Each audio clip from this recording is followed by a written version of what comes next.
I get so excited when our location is a racetrack. It means we've got something fun to drive. I know, and we both put our flat, well, you've got racing shoes and I put my flat shoes on. I'm always in my flats.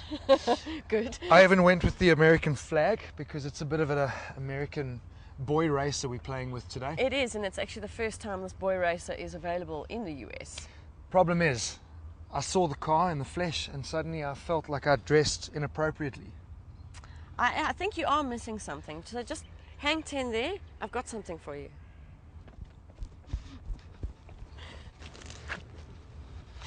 What the hell is this? What is In fact, I should be carrying it like this. Is it a baby? So we are testing something new from Ford today. Oh, my word. But I thought it'd be quite interesting for you to do it in something a little different. Be something sympathetic. Wow, now I look like you. This is the empathy belly. So it's showcasing Ford's technology like the ST. No, I think this is more about trying to turn me into a fat American slob. Because having big bellies, how are they going to fit into Recaro racing seats in an SG? We're about to find out. To be honest, you're just as unlikely to find a beer-swilling Homer Simpson behind the wheel of a hotted-up Focus as an expectant mother. But in theory, that is the spectrum of buyers Ford hopes to appeal to. The previous generation ST's overly sporty design cues have been toned down, with just minor detailing to remind you of its performance intent. As Ford's new world car, the Focus has to be all things to all men and women. Back's killing me already. I've been pregnant for 2 hours. Oh. I think my water broke. To understand the constraints pregnant women are faced with while driving, engineers and designers use the empathy belly to improve passenger comfort. They've also come up with a series of safety tips, including the correct seating position, the best way to fasten a seatbelt, and how to properly support your back. All of which is, of course, completely wasted on Morris.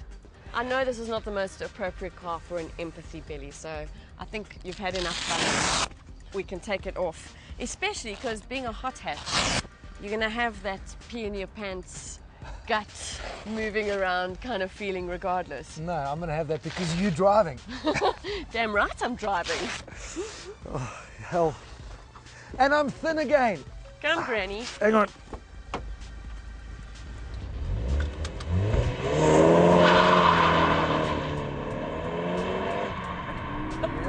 I'm glad I left my belly behind. Glad you did too. How's the torque steer? Sure, the torque steer on this car is quite hectic. Look, I know you haven't driven the old one, massively improved. I mean, they've got all these new little terms, you know, there's torque steer, compensation, linked to the electronic steering, blah, blah, blah, blah, blah. I'm quite surprised by how much effort they've put into the whole torque steer thing because it actually is really bad. Oh, but I mean, bad, you're pulling away in a straight line, but I mean, driving it around the track, you can get on the power no problem. Absolutely. So I think that's where all the technology has gone into it. I mean, also cool, we know when we had the RS, that obviously they were using that Revo knuckle, but they don't have it in the ST. They've gone with their torque vectoring, which I mean, you got to enjoy. It's across all the Focuses. Yeah. So no limited slip diff. Yeah. And makes it fun to drive, eh? Oh, this thing is so much fun to drive, mainly because it's so forgiving. You know, you can chuck it into the corner and it does pull it back, but it's not interfering. Hey, you have been chucking it into the corner. I've been loving it. You've been loving that little lift-off oversteer. It's actually, it's a really fun car to drive. It is great fun and awesome power. Well, let's talk about that because I think the biggest discussion point, 2.5 litre 5-cylinder engine is no more. They've gone with a 2 litre 4-cylinder inline direct injection, you name it, it's got it. But the thing it's got the most is the EcoBoost Turbo. Yeah, it's just an all-new engine. Yeah, and for us up on the Highveld, turbo's the way to go. And even driving around town, actually, it's low down power. It comes up, you know, quickly. It's on tap, but it's manageable.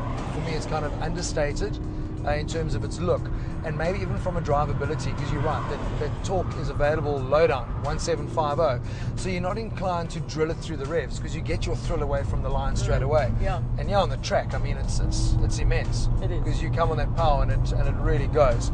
Brakes are good as well. but not in a sharp way. Sometimes, like with Audis, they're very, very sharp and they almost take you by surprise. This, you can brake a little later, you know it's still going to happen, but it's not like giving you a fright. So even though I'm not convinced that it's hot hatch in terms of looks, it certainly has all the right credentials under the hood, so to speak. 184 kilowatts, 360 newton meters of torque, very similar to my favorite hot hatch, the Renault Megane RS, obviously. So it's up there, but I think a way more compliant drive. Not that we're being very compliant on the track. No, it's great fun. And you know what I love about it? It's such a solid feel when you get in the car, but it doesn't feel German, which is right, because it's not German, but there's something about the feel of the car that gives you the confidence to drive it with gusto, which you should be able to. Interior, quite an interesting discussion point. Obviously, they've brought out the Focus ST in 2 specs, ST1 and ST3. We're in the top specs. We've got the full leather Recaro seats, and I do love the seats. They're good, aren't they? Oh man, front driver, passenger, 8-way electronic adjustability. You get the perfect driver position no matter what size. Yeah, I mean, we are in the top spec. Yeah. But it's brilliant. For 350,000, it's excellent spec. 364. Don't get people too excited. But a little bit busy for me, and I know I've kind of had that same song and dance about the Fiesta and the Ranger. There's a lot going on, and for me, from a drivability point of view, I prefer a simple steering wheel and a German dash layout because there are a lot of buttons. There are a hell of a lot of buttons. I definitely think they could have cleaned that up. And also, you know, it is a hot hatch, and I would have liked a smaller steering wheel. Yeah. It's quite big for a sporty car. But maybe, you know, it's kind of in keeping with their growing up. The hot hatch owner now isn't the Boykie racer anymore, but he's actually a guy that has a serious job. He's probably my age, wears his chinos and collared shirts to work. He wants all the trim, all the spec, all the comfort, all the gadgets, and it is incredibly well spec'd. Anything and everything you can imagine is within one touch. You don't have to take your hands off the wheel. So I love this car. I love it. I know you do. So I've just seen the way you've been driving it. It's been inspiring. Wow. Well done. Is it a hot hatch though? It's a fun hatch. Well said.